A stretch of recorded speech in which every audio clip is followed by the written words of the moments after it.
সবাই বলে যার কেউ নেই তার ভগবান আছে। আবার আরেকটা কথাও বলে, কর্ম করে যাও, ফল ঠিক পাবে। আচ্ছা, কথাগুলো কি সত্যি? সত্যি কি তাই হয়? কি জানি বাবা, আমি তো অনবরত চেষ্টা করে যাচ্ছি। তো যাই হোক, সবাই তো জানোই যে সমীর অবস্থা খুব একটা ভালো নেই।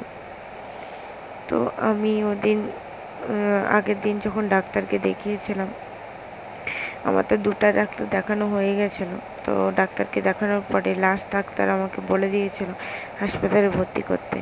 প্রথম ডাক্তারও সেম বলেছিল, পরের ডাক্তারও তাই বলেছিল যে হাসপাতালে ভর্তি করতে।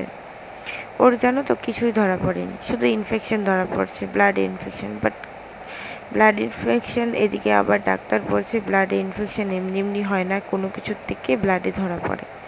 তো ইনফেকশনটা কোথায় হয়েছে সেটা আমি এখনো পর্যন্ত ঠিক মতো জানি না। সেকেন্ড ডাক্তার যাকে দেখিয়েছিলাম সে বলেছিল যে আমার প্রেসক্রিপশন দেখলেই ওখানে ভর্তি নিয়ে নিবে, কিন্তু পুরোপুরি উল্টে গেল। যাই দেখলাম যে আবার ওপিডিতে দেখাতে হয়েছে। ডাক্তার এতটা হ্যারাসমেন্ট করেছে না, মানে বলার মতন না। এখান থেকে ওখানে, এখান থেকে এদিকে, ওর শরীরে এত জ্বর। তারপর ভর্তি নিয়ে নিয়েছিল ডাক্তার দেখানোর পরে, কিন্তু কি বলেছিল জানো, 12 দিন থাকতে হবে। তো আমরা তো খুব ভয় পেয়ে যাই, 12 দিন কী করে আমি একা একা ওখানে, কিছু চিনি না জানি না, কী করে আমি ওকে হাসপাতালে ফেলে রাখবো, কলকাতা হাসপাতালে। তার জন্য বাড়িতে গিয়ে আমরা ডিসাইড করি আমরা বাড়ি চলে যাব। তো দেখো, ওর জ্বরে তখন ডাকছিল আমাকে।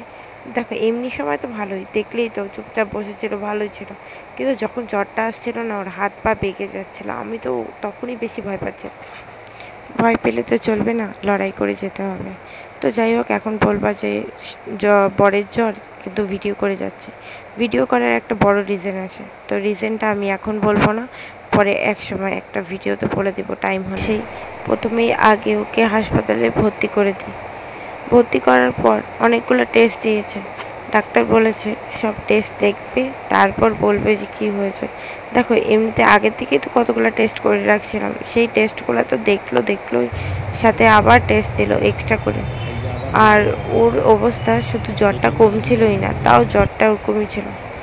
মানে জ্বর আসছে আবার যাচ্ছে, এরকম অবস্থা। স্যালাইন তো পড়ে গেছিলো, তাও জ্বরটা কমছিল না।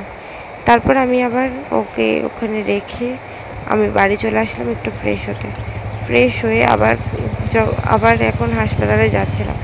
হাসপাতালে যাওয়ার পর ডাক্তারের বলল যে একদিনে এটা কমবে না, কারণ 20 দিনের জ্বর, মামুলি ব্যাপার নাকি।